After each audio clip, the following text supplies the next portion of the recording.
دا ټول د خدای کاران دي مخلوق لره پیدا لا اله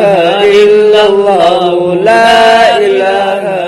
په همدې تړاو جوړ شوو مراسمو کې د پوهنې وزارت څخه راغلي پلاوي د اسلامي زده کړو معینت اړوند د دارالعلومو د ریاست څخه د دارالعلومو علمي او تدریسي امیر مولوي شمس الدین شجاع ویل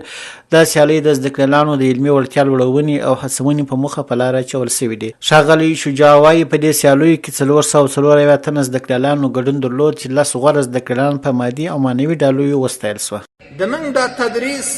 د هغه قیمتي سرمایه چې مصرف کیږي موږ آیا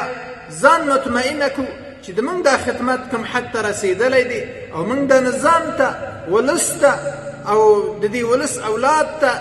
څه حد خدمت کړی دی او د دوی استعدادونه موږ ته ښکاره شي. د پوهنې رئیس مولوي محمد یوز انصاري زده کړیالانو ته په خطاب کې وویل دا ازموینه ستاسو د علمي پرمختګ په موخه په لاره اچول سوې چې هر ګټونکی به په مادي او معنوي ارزښت وستایل سي. چې د دې امتحاناتو څخه اصلي کې تعلیم و تعلم دی چې شاګردان پوه سي چې موږ په مدارسو کې سبا استادان سو بیا به د دې خپلو شاګردانو څنګه طریقه کوو بیا به امتحانونه څنګه اخلو بیا به د خپلو شاګردانو سویه څنګه ګورو. یو قسم د دې طالبانو خپل په امتحان کې زده کړه وه دا طالبانو دا زده کړل چې دغه یو امتحان دی. زموږ مطلب دا دی چې د طالبانو سویه لوړې سي او طالبانو خپل زده کړو ته توجه وسي او د طالبانو هغه انداز سلسله ورته معلومه کو. بلخوا د هلمند د امر بالمعروف او نهي عن المنکر رئیس شیخ مولوي محمد نبی بدخشاني ویل دا ډول رقابتي سیالۍ پر زده کړو مهم اثر لري او غوښتنه یې وکړه چې دا ډول سیالۍ باید دوامداره وي. حضرت محمد مصطفی صلی الله علیه وسلم چې پیغمبري ته مبعوث شو دی الله جل جلاله اراده داو چې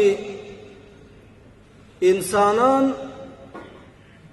د مخلوق د عبادت نه ځان خلاص کی او خلاص شي او د خالق عبادت ته ځان برابر کی. همدا ډول په دې جوړ شوو مراسمو کې دیني عالم حافظ مولوي سردار محمد ویل چې اسلامي امارت د زده کړو د لا ښه کیفیت لپاره اغیزمنې تګلارې او پالیسۍ په لاره اچولې چې له امله یې ښوونیز بهیر د کمیت او کیفیت له اړخه معیاري سوي دي. او دا امتحانونه یا دغه تجربې چې پر طالب العلمانو راځي الله عز وجل دوی ته په دې کې ډیر کمال ورکوي. د پیغمبر صلی الله علیه وسلم حدیث دی رسول الله صلی الله علیه وسلم وایي چې الله پاک داسې یو نبی نه دی راستولی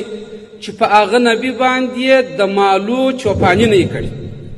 دا د مالو چوپاني هم د دغه دپاره وه په هغه زمانه کې چې په دوی کې د برداشت ماده پیدا سي د امتحان او د صبر او د زغم ماده پیدا سي